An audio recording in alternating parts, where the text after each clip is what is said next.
আর পাত্রী দেখবেন এসে মুখে যদি কুলু বাইরে থাকেন তাহলে পর আসার দরকার কি? আর পাত্র হয়ে যদি আমারই সব কথা কওয়া লাগে তাহলে পর আপনাকে রাইসি লাভটা কি? হয়তো থাক, খালি বগর বগর বগর বগর। এই তোর জ্বালায় কারো কথা কর্জ আছে? হ্যাঁ শুনি না মিয়ার বাপ কি করলো যে মেন্টালে না নিয়ে এনে নিয়ে চৌকে? হ্যাঁ সবই শুনেছি।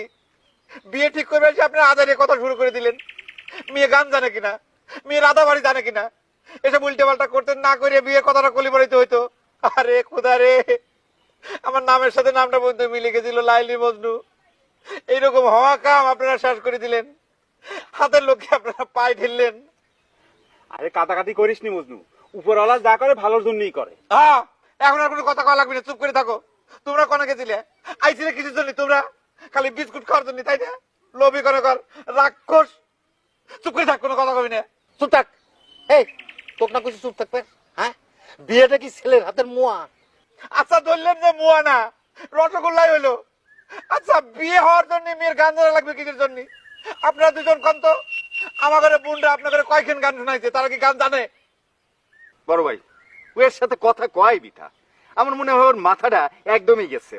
এখন ও পাবনা মিন্টালে পাঠানো ছাড়া আর কোনো উপায় নেই। বাকি তো আছে খালি ওই একটা কামে।